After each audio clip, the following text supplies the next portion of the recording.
Assalamualaikum warahmatullahi wabarakatuh. Perkenalkan, nama saya Mira Nur Azizah, mahasiswi Stikes Kuningan, Prodi Kesehatan Masyarakat, Peminatan Kesehatan Lingkungan. Dalam video kali ini, saya akan memaparkan apa itu limbah cair domestik, bagaimana karakteristik limbah cair domestik, dan bagaimana cara pengolahan limbah cair domestik dengan menggunakan metode sederhana. Limbah cair domestik adalah air yang telah dipergunakan dan berasal dari rumah tangga atau pemukiman, termasuk di dalamnya adalah yang berasal dari kamar mandi, tempat cuci, WC, serta tempat memasak.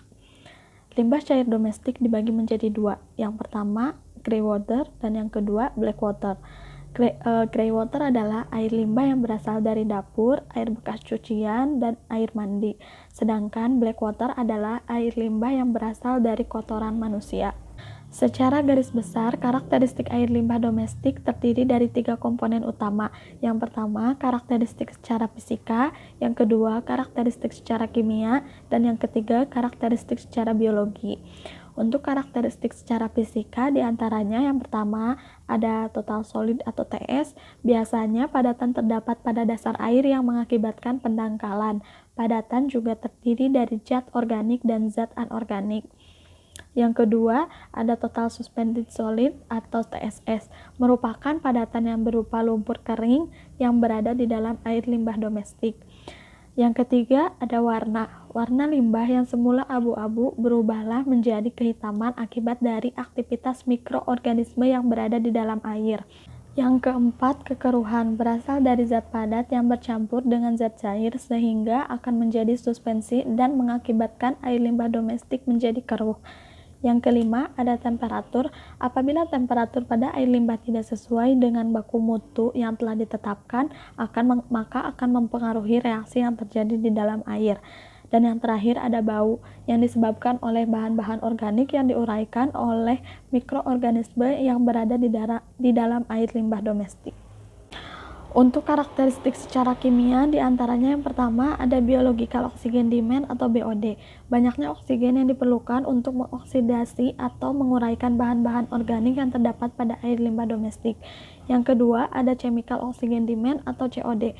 Banyaknya oksigen yang dibutuhkan untuk menguraikan zat-zat pencemar melalui proses kimia. Yang ketiga, ada protein. Adanya protein dapat menimbulkan bau yang tidak sedap akibat terurainya zat-zat yang ada pada limbah domestik. Yang keempat, ada karbohidrat. Bahan-bahan yang mengandung karbohidrat akan diuraikan oleh bakteri dan dapat menghasilkan alkohol dan gas karbon dioksida. Yang kelima, ada minyak dan lemak, merupakan bahan yang paling sering dijumpai di perairan. Minyak dan lemak sangat sulit terurai di dalam air limbah. Yang keenam, ada deterjen, digunakan untuk membersihkan bahan-bahan yang mengandung kotoran seperti tanah dan lemak sehingga kotoran tersebut dapat dipisahkan. Yang ketujuh, ada derajat keasaman atau pH. Air limbah domestik dapat disebut netral apabila memiliki pH sebesar 6,5 sampai 7,5. Apabila pH kurang atau lebih dari itu, maka mengganggu keseimbangan ekosistem yang berada di dalam air dan mempengaruhi reaksi di dalam air. Untuk karakteristik secara biologi, parameter yang banyak digunakan yaitu banyaknya mikroorganisme yang terkandung dalam air limbah. Kandungan bakteri patogen dan organisme golongan E. coli terdapat juga dalam air limbah, tergantung dari mana sumbernya. Namun, keduanya tidak berperan dalam proses pengolahan air limbah. Mikroorganisme mengkonsumsi bahan organik untuk metabolismenya, contohnya virus dan bakteri. Nah, di sini saya akan mempraktekkan bagaimana proses pengolahan air limbah domestik dengan menggunakan metode sederhana yaitu filtrasi. Filtrasi itu sendiri merupakan proses penyaringan untuk menghilangkan zat padat tersuspensi dalam air melalui media berpori.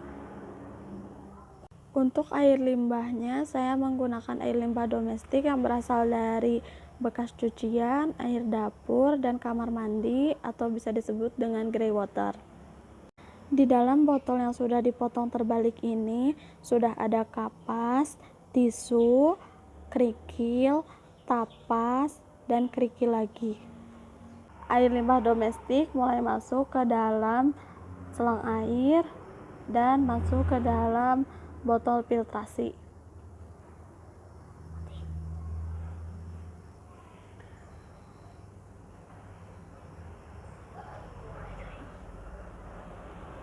Dan ini hasilnya dari proses filtrasi tersebut.